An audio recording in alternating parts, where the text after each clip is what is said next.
Okay, gotta get my energy levels up. I know. Because I don't want to have the whole show where we're sounding like Eeyore. We went to Waverly. Fuck yeah, we did. Oddity Files. Podcast. All things creepy, cryptic, otherworldly.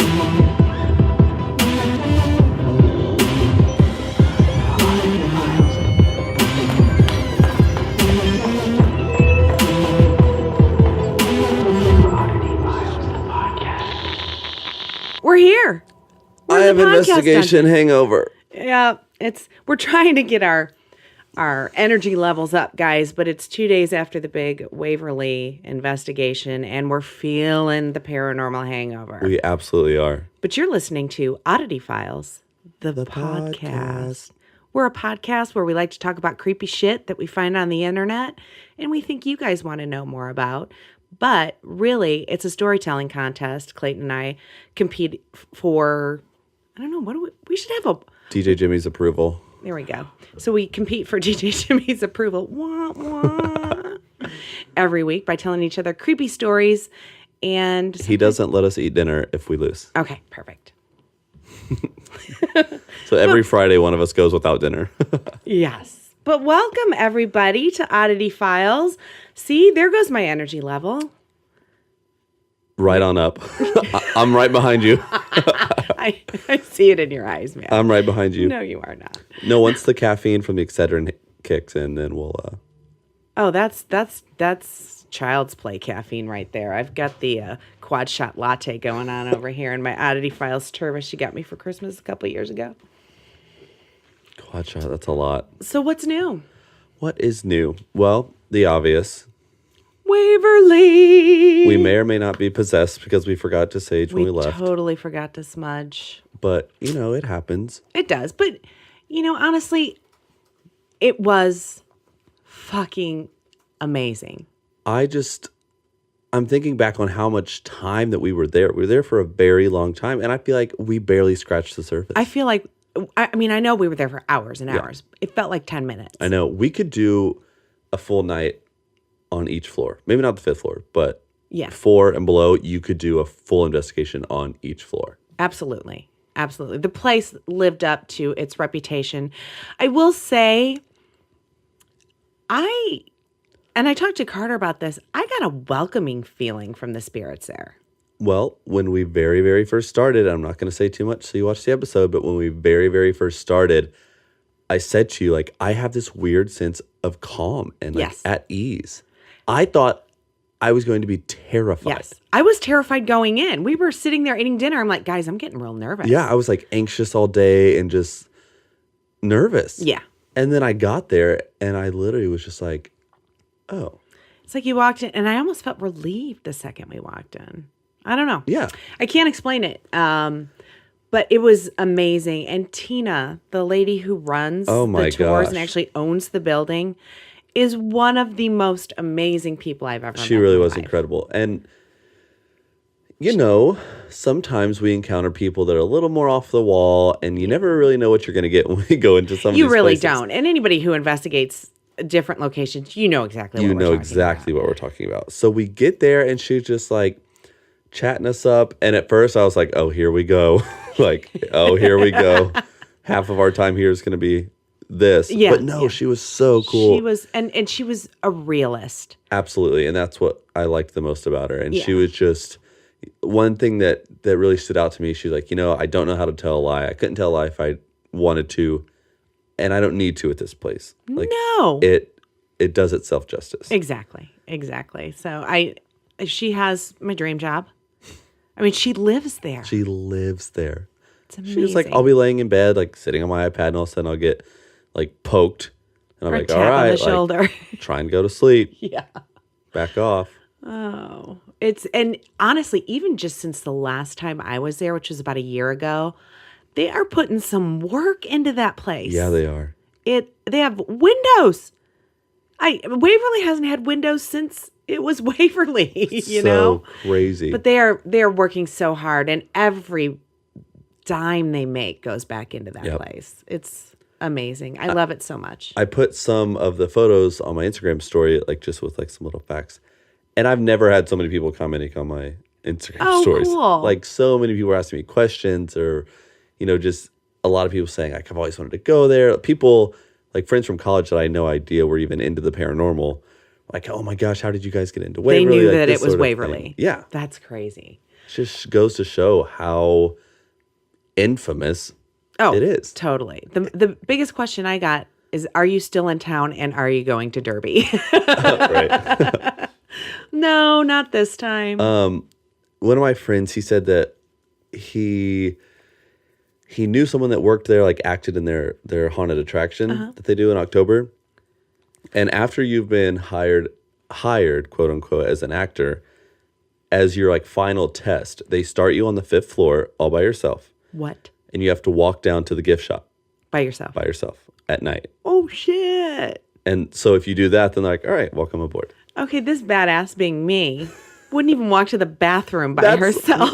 After he sent me that, I looked at James. I was like, I wouldn't go to the bathroom by myself. I thought about it and I'm like, nope, Carter, you have to come with me. I know. Mainly because of bats. This place might have more bats than spirits. But, they weren't harmful except to Clayton. They tried to eat his face. We've encountered bats a lot. I've never been touched by one. Once it hit my head, and then the second time it ran into my back. They love you. And I was like, they sense my fear. They do. They totally. Oh, and I have to talk about, because this won't be in the episode at all. So we all know I lost my dad several years ago, and I'm still heartbroken and everything. But so after he died, everybody in my family saw a frog. And we all just kind of knew it was Dad checking in on us. Words are hard. But we get to Waverly. We get set up in our, whatever you want to call it, room. What do we call it? Base camp. Base camp room. And just off the side, there's like a little balcony where you can sit and get some fresh air. And there's a frog on there all night long. All night. But I think he was there. I think he was keeping an eye on us and making sure. Maybe that's why it felt so good there. It tried to come in the room. It tried to eat your sister's face. It literally tried to come into base camp. Yeah. Which was really just like, Yeah.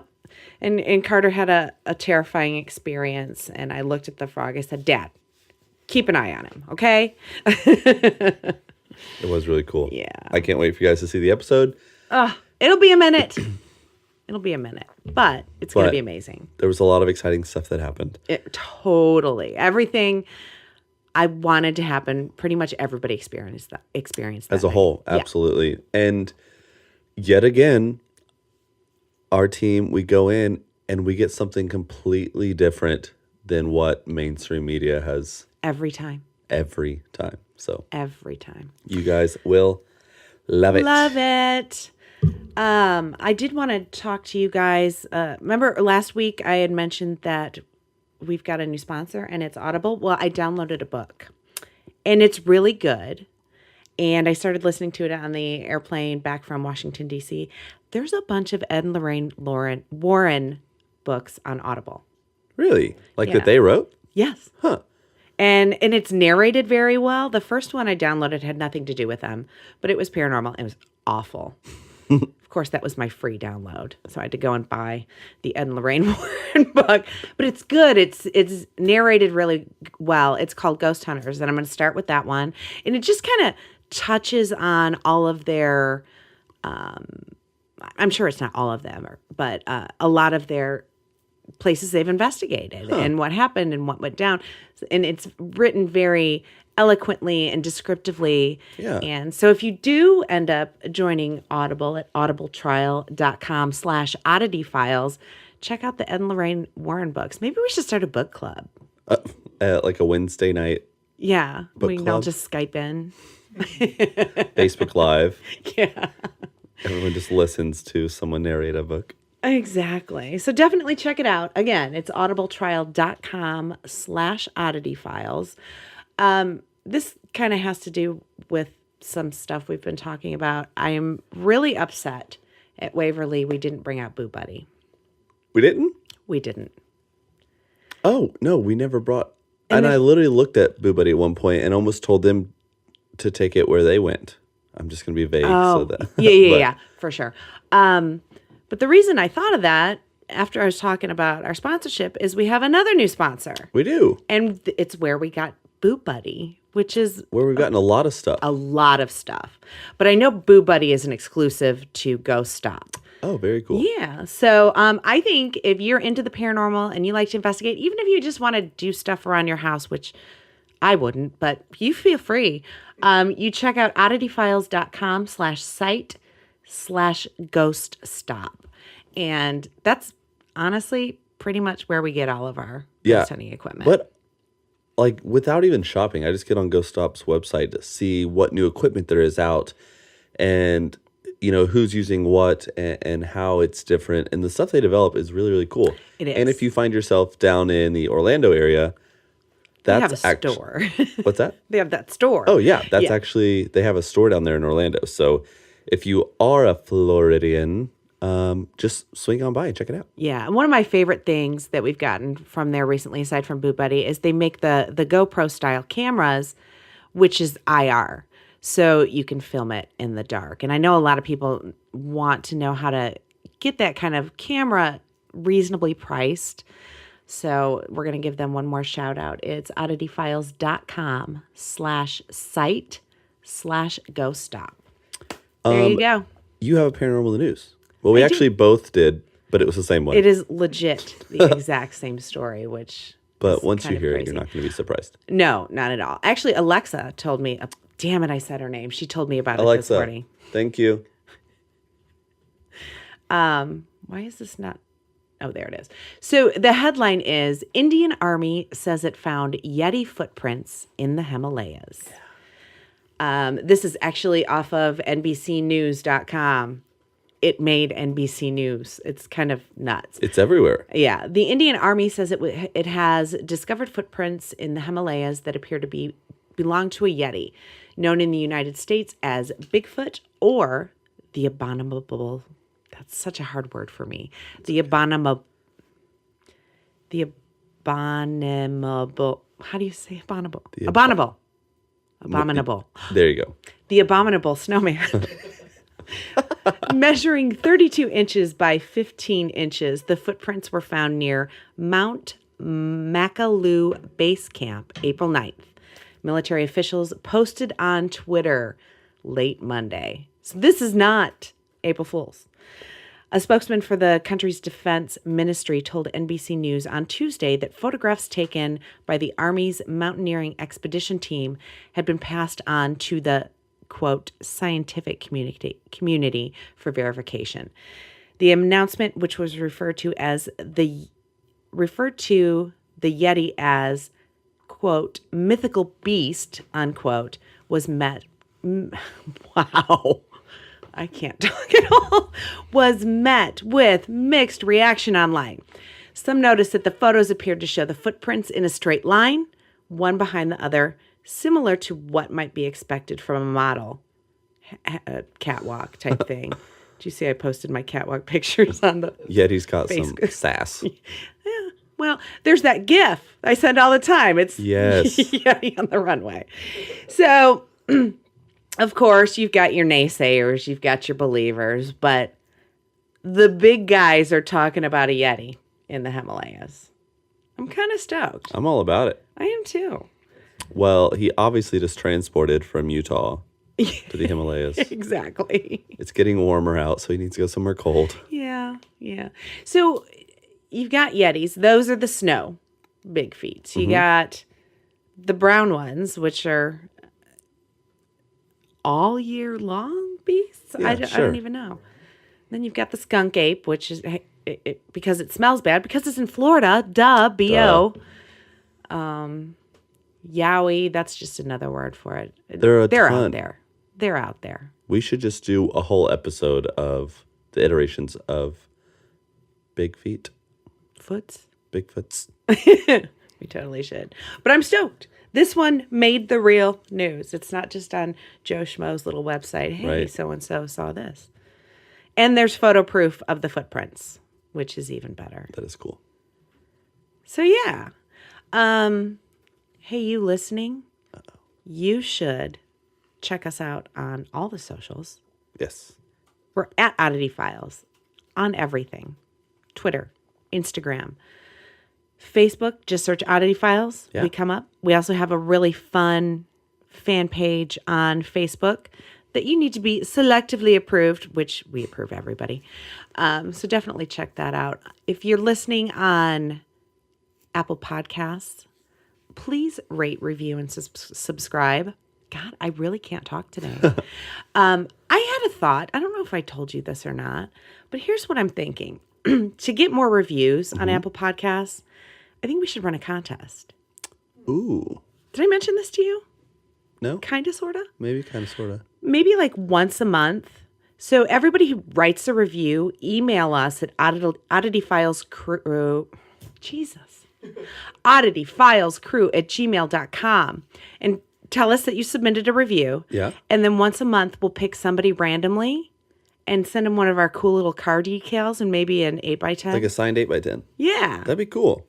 Let's start that. Okay. So. Starting. Oh, it's May. It's perfect. It's the perfect gonna time. be May. It's the first week of May. So at the end of this month. Cut that out, Jimmy. So at the end of this month, if you, or at any point this month, if you rate, subscribe, leave a review, and you don't have to email us, just like No, that way we know how to get a hold of them. that way too. That's what I was going to say. Just okay. at somehow contact us, whether it's Instagram. Do email just because it keeps it all in one place, and I'm OCD. So email us, oddityfilescrew@gmail.com. Don't listen to my suggestions. I'm sorry. I'm such a bitch. And yeah, we'll pick one and send you guys like a signed 8x10. Yeah. And a car decal. Yeah, I like that. And maybe we should start reading the reviews out loud and give those people a shout out on the show at that point as well. Yeah. What do you think? I'm just trying to get a way to drum up some reviews. It's so bad. Oh. Anything spooky going on in your world? No, I mean, nothing that would top our investigation. Dude, still railing. Still railing. DJ Jimmy? No, nothing creepy, spooky. Creepy, but I will say the experience that I had at Waverly is shifting me away from the realm of skepticism. Ooh. So if you guys didn't hear what he just said, he said that, so as you know, if you listened last week, my little sister came along with us. DJ Jimmy was also there. And there were 5 of us, still didn't cover the place. No. But he said the experiences that he had at Waverly are shifting his current state of being a skeptic. Skepticism. I can say that, but I can't say abominable. Oh, that's good. So we just need to keep investigating places where stuff happens to DJ Jimmy. There you go. I like it. Well, never mind. I'm not going to say anything because you guys have to watch the episode. Eventually. Nothing real spooky going on here, which I like it. That's good. We did have to drive through New Albany to get home, and I wanted to go Did you want to go? I wanted to go grab my spirit that used to live with me that I sent back. Grab her? No. Maybe you just wave through the window. Like, hello. Come on, let's go. Let's go. Oh, gosh. Carter speeds away. Yeah, exactly. Oh, so we do apologize for our lack of enthusiasm. We're trying to fake it. Not gonna lie, we're really trying to fake it. But it took a lot out of us. A lot. It really does. And you know, when you are places like that, and you can tell that they're not evil and dark energies, there's just so many and so much there that, you know, a lot of times we do offer our energy, our equipment's energy, and it happens. Like, It does. It absolutely happens. Yeah. And I think when you don't get that feeling of dread or evil or darkness, you almost open yourself up more to Absolutely. them. And I think that was the case. Plus, I mean, it was literally hours-wise the longest investigation we've ever done. Yeah. We investigated till the very last second. Usually we put everything back in its place in our boxes. This time I'm like, just throw shit in the back of the truck and let's go. Yeah. It was basically like 8.5 hours. Yeah. That we were hardcore investigating. I know. Any of the breaks we took were no more than 10 minutes. No, and that's not like us. Well, at least me anyway. Well, but usually at 1:30, 2 a.m., Carter and I are starting to get a little to doze off. I mean, if we're somewhere where it's active, obviously not. Right. But the places that aren't as active, yeah, absolutely. We're like, okay, like, is there anything here? And you want to try so hard, but it's like, if there's nothing here, there's nothing here. Right. And that's another thing that I found investigating. Not everywhere is haunted. No. Not everywhere is haunted. No. Even though people say that everywhere has history and everywhere, has that. But it does not mean everywhere's haunted. Nope. Absolutely not. But we want the haunted places. We only want the haunted places. Yeah. So if you have a haunted place, let us know. Please do. oddityfilescrew@gmail.com. We'll be right over. On our way right now. I know this question has already been brought up, DJ Jimmy. Wah, wah. But who goes first? Clayton. Okay. That's right. I have a question for you. Okay. A serious question. Not like a serious Putting question. on my serious face. It's just a yes or no. Okay. Do you believe at some point in history Atlantis was real? Yes. Okay. So last year, as in 2018, was a really busy year for Atlantis. The city was quote unquote found in the Sahara Desert, the heart of Antarctica, Spain, and just off the coast of LA.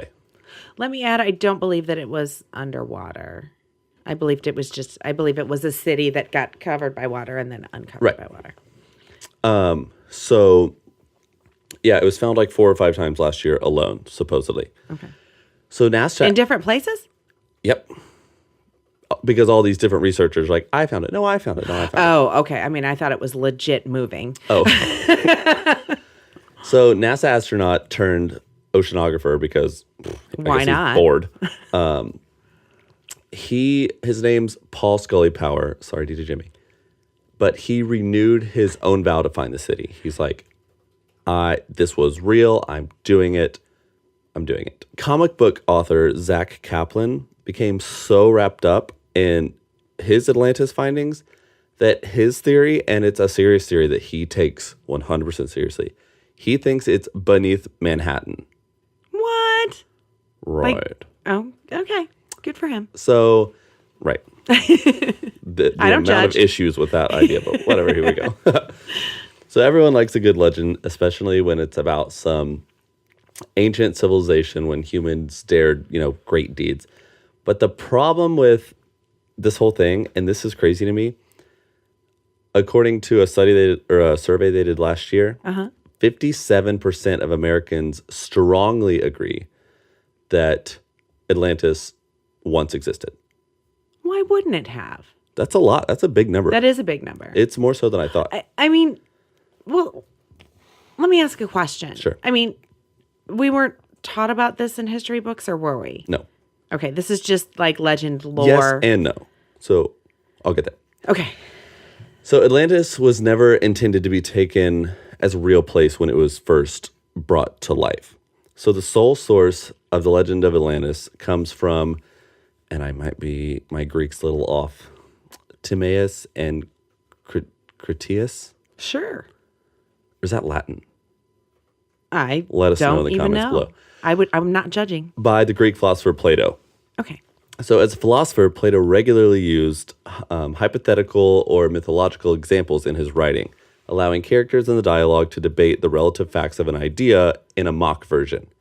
Okay. If that makes sense. So he's like, I have this theory. Let me put a story behind it so people can understand it and, make sense. The story of Atlantis is no different. The characters in Plato's dialogues claim to have heard the story of the Lost City from a man named Solon, who himself claimed he was told the story by Egyptian priests, who themselves said the events took place 9,000 years ago. Okay. Okay. From that point. Yes. And it was beyond the Straits of Gibraltar. And then I put a long time ago in a galaxy far, far away. Far, far away. Because I was like, okay. Yeah. Perfect. So the story that follows is one of like great pride and being overly self-confident. This is the story that Plato's trying to relay with Atlantis. Okay. So Atlantis was once a great and mighty empire, the envy of the ancient world. But in their success, they had forgotten to give proper respect to the gods. So a resistance movement of the Atlantean, that's what people call people from Atlantis. Okay. Atlantean Empire rose up in Athens, which just so happens to be Plato's hometown. But despite the overwhelming odds, the resistance overcame the empire, and the gods caused Atlantis to sink beneath the sea as punishment for their overwhelming self-pride. Gotcha. The tale is just a simple narration that urged present-day Athenians to remain humble. You're really good at those. To remain humble and honor the gods. So essentially, this is Plato just saying, honor your gods, stay humble, So this is Plato's version of the Bible. More or less. Yeah. But he was just a philosopher. So Yes. this is before modern day. So you just have these books and, those little, like the pictures that were really popular in the 90s that have like a golf course and it says like success. Oh, yeah. With like a quote. Yeah. Plato. The motivational posters. Yes. Plato described Atlantis as wealthy and powerful, but at its core, Atlantis was just another Greek city-state thing. With the development of spiritualism, the spiritualism movement in the 19th century, a new vision of Atlantis emerged. So Plato came out with this, and then it was like, oh my gosh, but everyone knew the story, and then it kind of disappeared. So then with the development of the spiritualism movement in the 19th century, like I said, a new version of it emerged with a handful of authors kind of all putting their little twist on it. So, but they claim to have new knowledge of how the ancient city came to be but they claim it's through like spiritual gurus, psychic readings of past lives, and other mythical sources. Right. So they're like, we went to Terry, the tarot card reader, and she told us that Atlantis was real. Like, so that's what these people are now saying. Like, it was actually real because this is how we found out. Yes.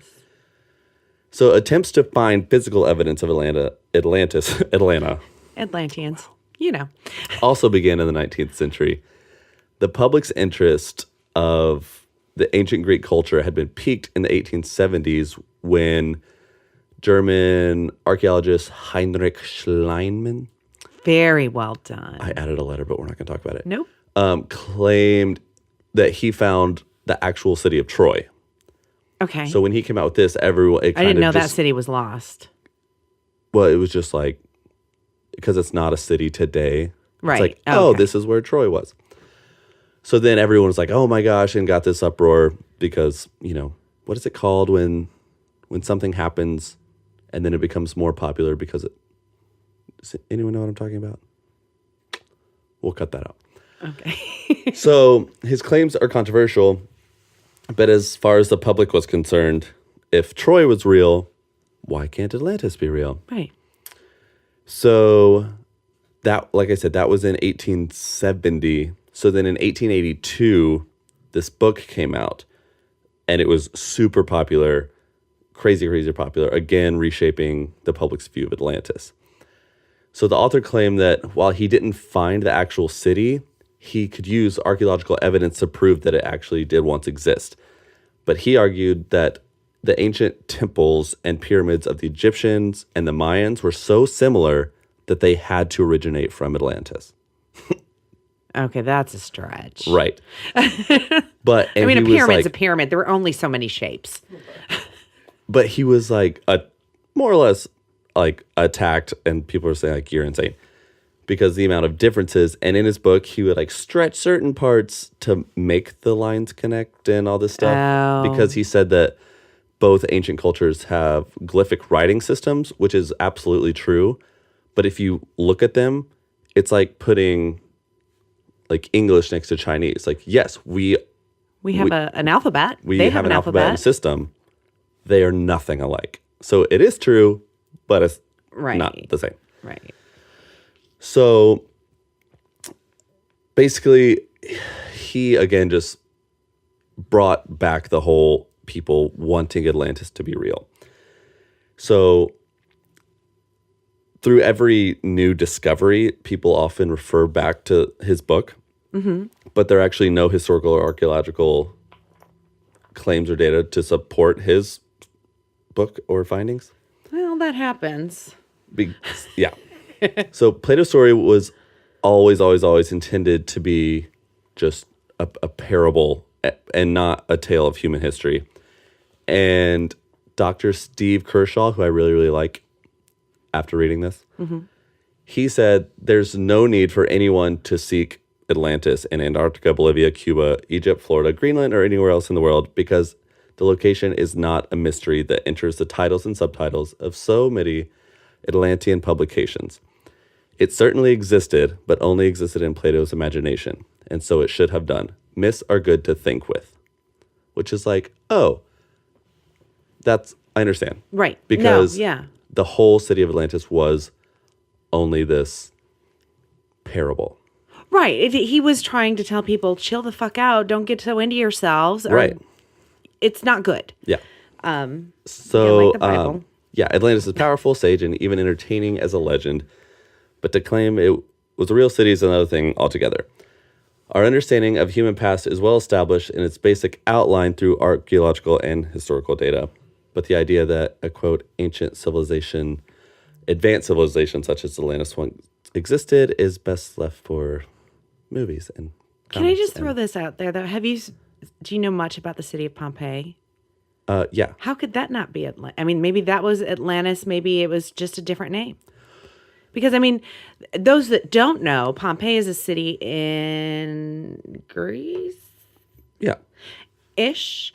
And it was one day a volcano just erupted and the whole city, people, animals, everything was covered in ash and completely preserved. Yeah. It is stunning. I was just watching a Mysteries Museum. Yeah. Surprise. And I mean, just people were like mummified and everything was so elaborate there.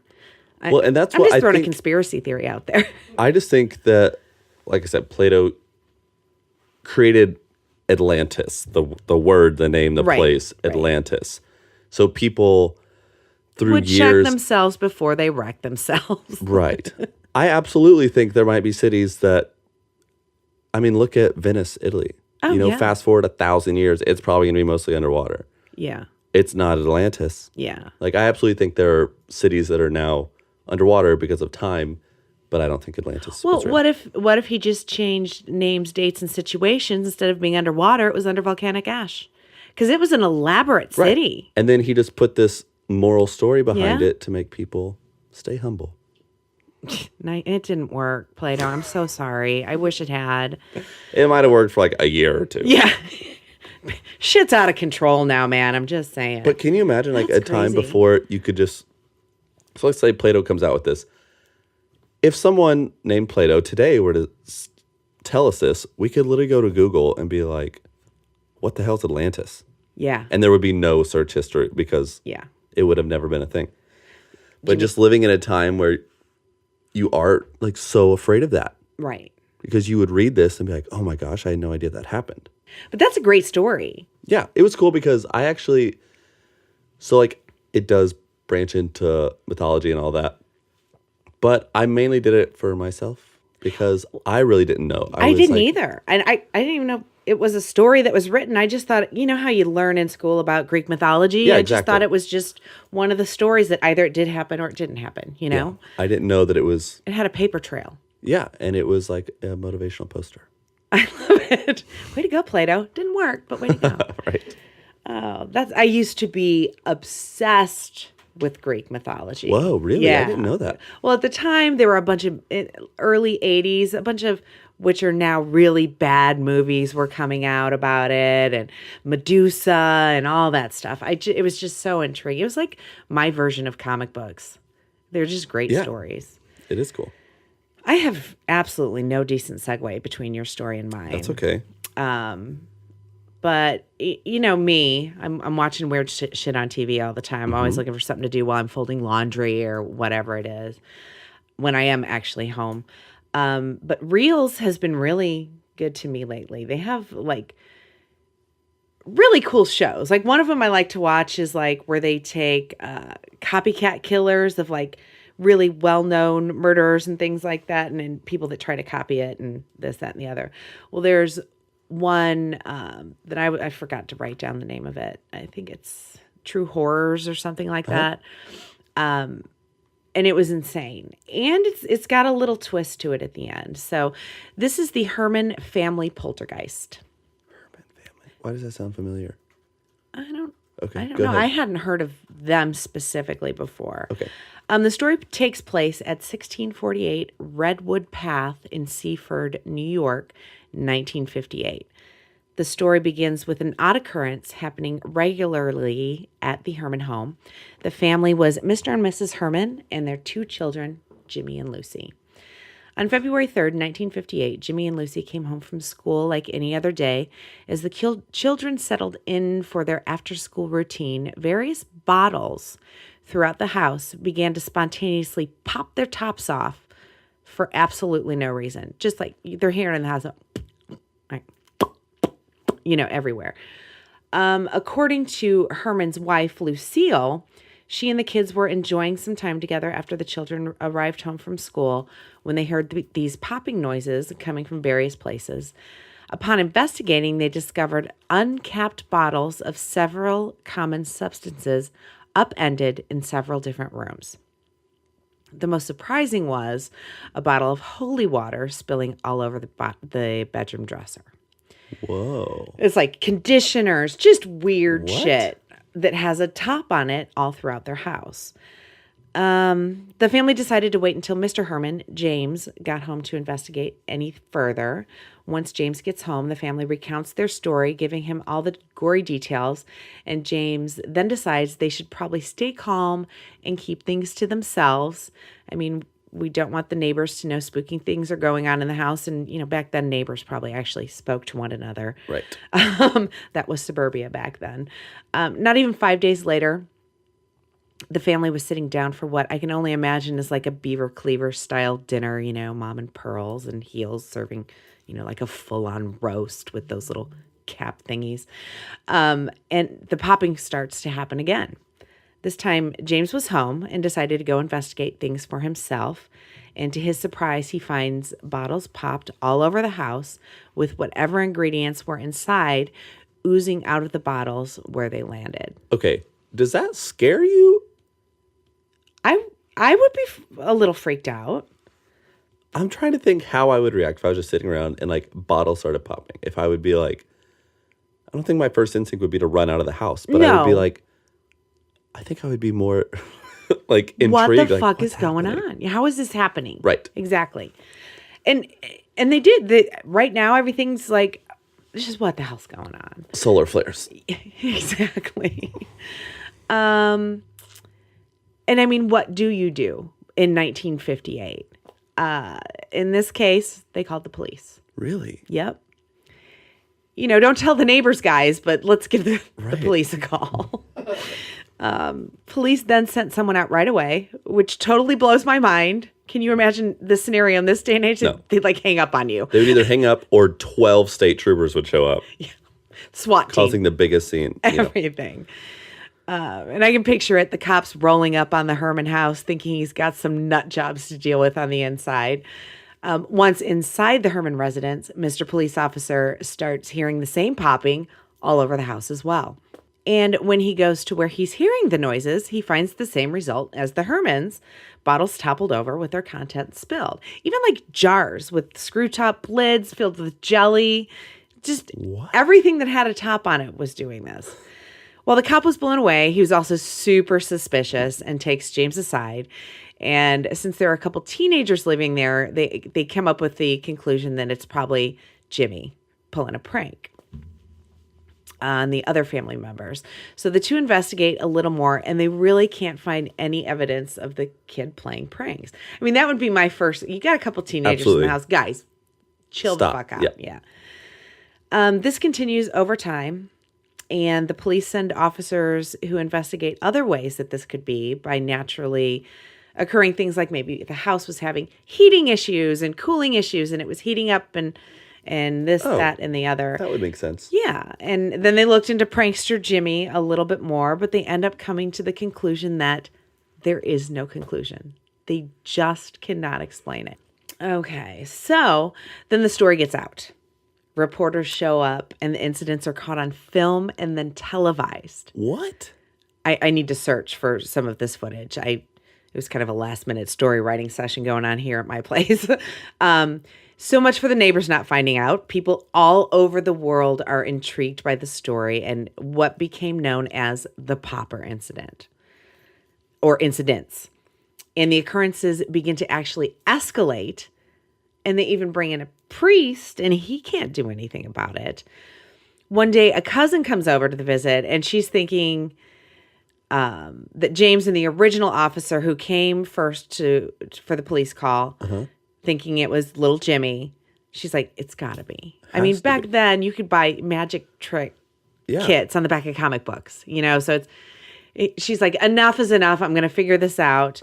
Until she's sitting in the living room with both of the teenagers, including Jimmy, and it starts happening everywhere. And it just keeps getting more intense and bigger things. Stop putting the lids on things. Well, I mean, that makes the most sense to me. So James at this point has had enough. He moves the family out of the house briefly. What? Nothing happens in the house while they're gone. Absolutely nothing. So I'm watching this show going, oh, it's definitely Jimmy. But once they return, the noises and damage kick up to full force again. What? Then they escalate. Even heavier, larger, and more dangerous objects are being popped.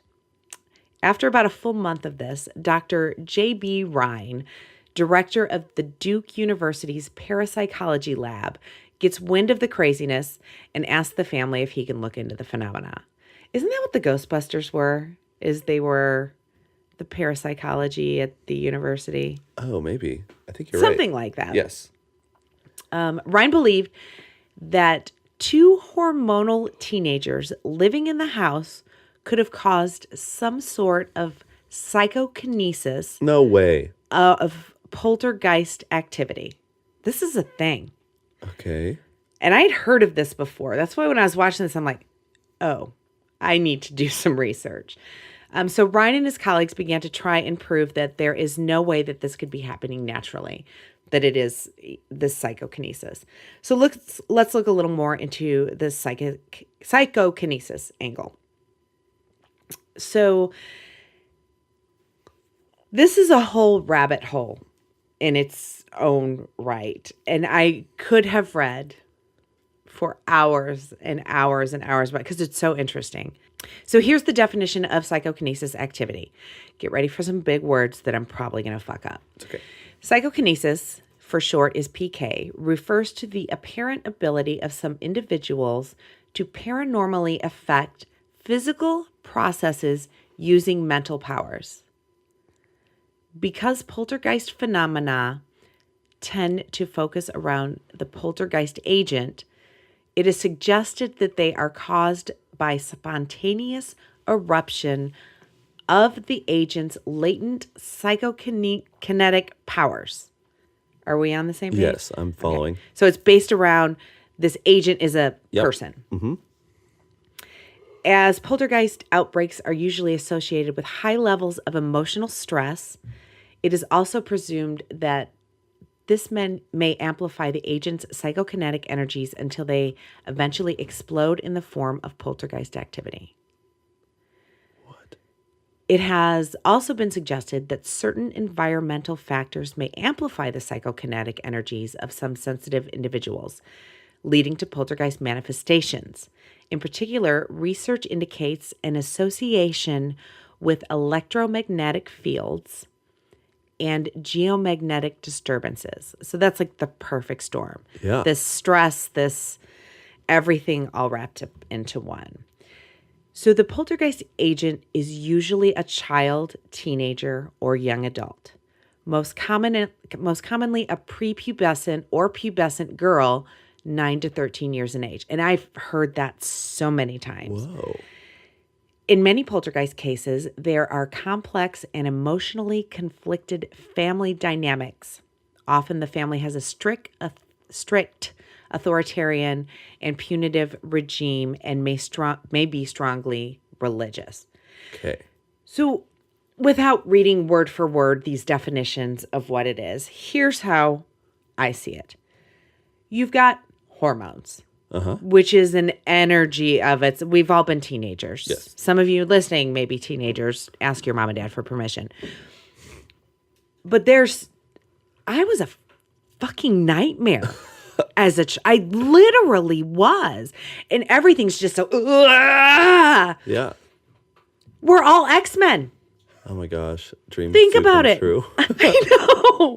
Well, I want to go back to my teen years. So this is a thing. There's been research into this, and everything I'm reading is saying all poltergeist activity is not a spirit. It's not a ghost. It's these energies being wrapped up in this perfect storm of EMFs and geomagnetic disturbances, and it produces poltergeist activity. Well, go back and think of the infield poltergeist. Yes. Like all the girls were like... Prepubescent girls. Yeah. Yeah. So, insane. Whoa. Insane. I want to do more research into other poltergeist cases because I don't know a whole lot about them. I won't lie. Yeah. But I like I said, I had heard this theory before. Yeah. But I hadn't heard the theory that all poltergeist activity Has been centered around that. Right. What I had heard before is that prepubescent girls in this age group attract paranormal activity. Sure. But this defines it a little bit This is more. saying that it actually stems from them. And I'm pissed I didn't use my superpowers for good. I'm not going to You lost your time. Damn it. It's behind you. I so could have been Phoenix. It's also a good thing you didn't know this because you probably would have been like trying to make Cassie do things when she was in Right. that age group. I wasn't into all this shit then. So Well, no, that's what I mean. yeah. It's probably a good thing you didn't know. But I wish I'd have been able to channel my powers at these ages. Right. The 80s would have been so much different. But it's actually completely bonkers, and I love it. And I love the fact that there's kind of an explanation that's you can't put your hands on. You know what I'm saying? But it's not. When you read it like that, it doesn't seem far-fetched. No, it doesn't. You know? It's crazy. I feel like if you were to just say, oh, like preteen girls can move things with their minds and emotions, you're like, okay. But when how you it's- put it all together like that. And it comes, the TV show I watched, it comes down to, it was Jimmy, but he had no idea it was happening. And it generally occurs from anywhere from like 30 days to 3 months with these kids. And then it's just gone. And that's exactly what happened gosh, with think Jimmy. about if they figured out how to harness it. I know, that's what I'm saying. Oh, I want it so bad. Maybe when I go through menopause. Then you'll be like Dark Phoenix. So like Yes. preteen is just like moving things. Yeah, You know? and then I turn into Dark Phoenix. Some people say that most poltergeist activity is this scenario, plain and simple, that it has nothing to do with ghosts and spirits at all, which kind of, like I said, I'm recapping here, which kind of sort of makes sense. I mean, like I said, I went over all this. I was fucking crazy as a teenager. It makes complete sense to me. Now back to the Herrmanns. Months later, the parapsychology lab staff, they were just at a loss. They really had no concrete proof. And the activity died down and never happened to the family again. But 24 years later, Hollywood took a stab at the story, which became what we now know as Poltergeist. Herrmann's. Do they use their name? No. Oh. What were they? What was there? I don't know why that sounds so familiar to me. I don't think it was. I mean, granted, they Hollywooded the hell out of it. Yes. And it was a child as opposed to a prepubescent child, but crazy. So crazy. Yeah. But I like having a slight kind of sort of possible explanation for something. That's so cool. Yeah. That's very, very cool. Is what they use in the movies, Freeling. Freeling. Yeah, that's right. I still call the dad Coach at this point because that's who he was after that. But nutty story. Yeah, no, that's crazy. It leaves me with so many more questions. But it's also so crazy, like, because when you hear poltergeist, I immediately think, like, dark, evil, demonic. You do. Like, a hammer being thrown at your head, that sort of thing. Nope, just popping bottles. I know, which was perfect. It was like subtle, but there was no explanation for it. There was like a buildup of pressure or energy in the air. Yeah. And I just threw the holy water in there just because I was going to make you think it was going to go somewhere it wasn't, but it did happen. No, yeah. Yeah. But it wasn't just the holy water. It was like jams Everything. and jellies and mayonnaise and conditioner and shampoo. Everything that had a lid on it. That's so crazy. Nuts. I love it, though. I love it. That is very cool. I'm a sucker for the alleged hauntings. Oh, obviously. Why do You always go do what we do? So much more full spectrum with your stories. But I'm already thinking of next week's. I saw another show last night that was really good. Well, I was actually, when I told DJ Jimmy what I was doing, he's like, oh, I thought you were doing something else, because I told him one. I was like, I am going to do that sometime, but I want it to be like ironed and like structured, because it's absolutely perfect. Deservingly so. Oh, yeah. And when the time comes that I do that, I'll be like, this is the one. Okay, please do, because now inquiring minds want to know.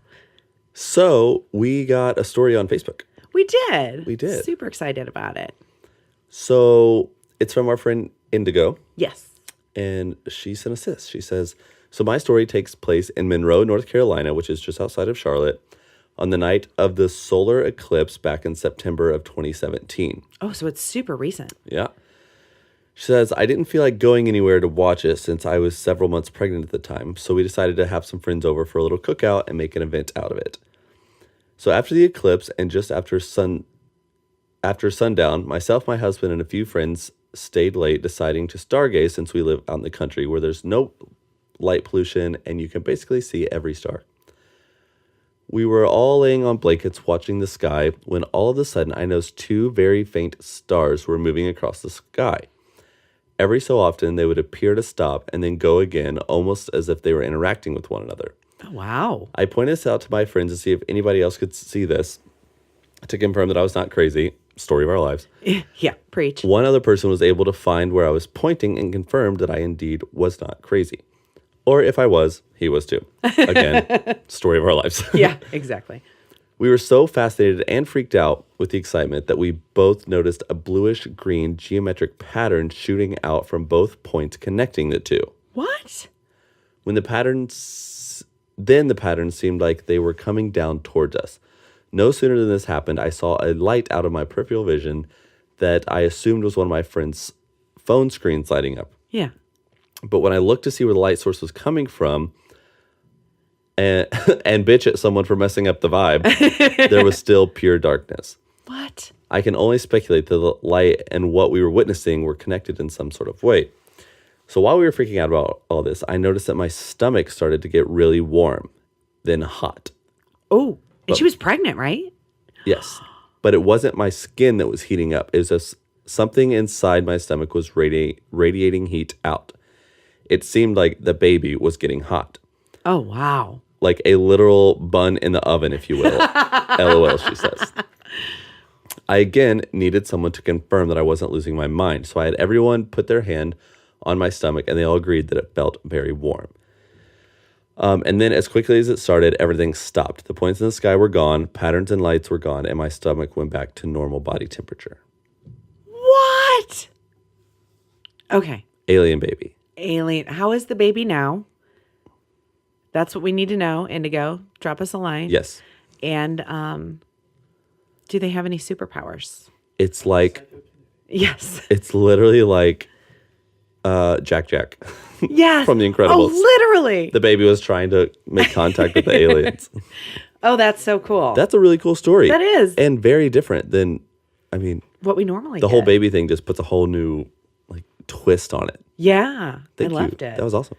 Again, guys, if you have your own stories, oddityfilescrew@gmail.com. You can email them to us, or like Indigo, you can message us on Facebook, Instagram, Twitter. The only thing that we do ask, if you do have a story, try to structure it a little bit like a story so that we can read it on the air, because we don't want to make words for you. We get some that are just sentences and stuff, which are interesting, but We want stories. Just like this one. This one was it's great. perfect. It had a beginning, an end, and a middle. Yes. Which is exactly what we need. Yeah. You know, people are still raving about season 2 on Amazon Prime. I know. I'm so excited. I know. I'm so excited. Those of you that don't know, we have so this is Oddity Files, the podcast. We also have Oddity Files, the TV show on Amazon Prime. It's free to Prime members, and you get season 1, season 2, 6 episodes each. You get to find out what we look like. You get to find out that we are absolutely insane, and we'll go to some of the scariest locations you've ever thought of before in your life and just talk to ourselves in the dark. Yep. It's way more exciting than that. I totally downplayed that. No, it really is exciting. And I mean, you get to see some of the amazing places that we go. It's one of my favorite parts of doing this. It really is. Some of the places are more, I don't want to say they're like more astoundingly beautiful than they are astoundingly haunted. Right. But some of them are. They are. We've been to some mansions and it's just like, oh my God, I never want to. I'm moving in right now. The ghosts are fine. We're moving. Yeah. So Clayton sent me a video of them pulling up the driveway at Waverly, and you just hear the two of you just going, oh my God. Well, I had never been. That's true. I keep forgetting Only that. seen like photos and all of that. And it was really neat that we got to go around and see the front. I'd never seen the front of the building before. It's even more beautiful than the back, which it's known for. It's so crazy. And I'm sorry that we keep talking about Waverly, but not. Well, y'all asked for it. Yeah. Literally. So in the gift shop is essentially where they have someone sitting 24/7. Oh. And they have this how many screens were there? At least like 6 ginormous flat screen TVs. All with 4 to 6 camera views on each one, because they have every inch of the property and some spots inside covered, because so many people try to sneak in and vandalize and all this. And again, they're putting basically all the money that you spend to investigate there, they turn around and put every dime back into preserving the building. But it's funny. I was like, what do you do when people try to break in? And he goes, oh, we scare the shit out of them. He said I loved it. He said they're already scared when they're coming up, so we just scare them. Yes. And it's like, that's so true, because if I happened to be in a situation where I was like sneaking around and something like that happened, my ass would take off. I would shit myself. You wouldn't even need to leave. He said that they have like a microphone in the gift shop that they can like say on the cameras. Yeah, on the exterior there. Speakers. Yeah.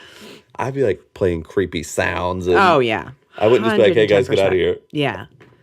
It's nuts. But honestly, it put me at a sense of ease, because that's the first location that had such hella security like that. It was so freaking comforting. Absolutely.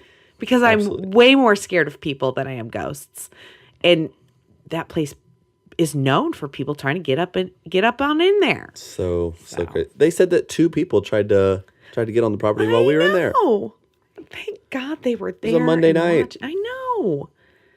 It was a beautiful night, though. It was perfect. We could not have asked for better weather. I wasn't hot. I wasn't cold. I was perfect. It was Clayton's dream investigation. It was. My gosh. Well, mine too. But I don't mind being as cold as he does and Carter does. But okay, but sometimes when it's so cold. Oh, I almost lost feeling in my toes in Salt Lake. I'm not going to lie. Trying to figure out those hand warmers and put them in my shoes. Put them everywhere. We need some. I love hot hands, but listen, the 35 minutes it takes for those things to get hot. I know. And you can't even put them on your body parts until it's hot, right? Unacceptable. We need some more immediate care. We do. I need like a personal space heater to just carry around with me when investigating. Well, we've had experiences with Clayton and space heaters back in the old days. Burnt down an entire property because, it's not even a space heater. It's the heater that like kind of blows flames inside. And pretty much. But we were so cold that I just slightly turned it up and it literally caught itself on fire. We looked down and this whole thing's on fire. And we're like, oh shit. And like the cords are melting. But again, we were all so cold that we didn't even realize it. Yeah. I don't even know where I was at that point. But guys, What is this? Episode 23? 23. Thank you guys for being here. Even when we have a ghost hangover and are trying to act all like we have this energy that we don't We're have. excited. Because we are excited that you guys are listening. And we never want you to think that you aren't. I don't think I said that right. I have no idea what you just said. So let's go. We are excited to be doing this. And we never want you guys to think that we aren't excited and we don't enjoy this. Because we do. And we love telling you guys stories. And like I said, for my story this week, it was something that I just personally wanted to know more about. And this was an excuse to research it. And that's how this came full circle, because my story was just something I wanted to know. We should offer a college course. Oh, God. Could you imagine? Words are so fucking hard. People would be like, what the hell is she saying? But people would request to take our class all the time. You know they would. Why? Watch yourself before you get this town sunk, mister. No, just because, like, if it was just an oddities course that was an elective. Oh, damn. You know people would take it all. We wouldn't make it that hard. What in the hell, no. And if people can't be here today, I'd say, okay. No biggie. That's fine. You don't really get a grade. You just get to be here and hang out with us. You still got to take the test. I don't care if you're here or not. I'll fail you in oddities and curiosities. Where did I just read that? Here? Something. Cabinet of Curiosities, right? So, Indiana University, if you need any elective classes. Yeah, I mean, we're right here. oddityfilescrew@gmail.com. Absolutely. Again, if you guys have a place that's haunted, reach out to us. If it's a place we can get to. Everything we've booked for season 3 has been investigated at this point. So we are looking for new places. Yeah. I still want to investigate that tavern that Jim had sent that story in about in Connecticut-ish, Maine, maybe?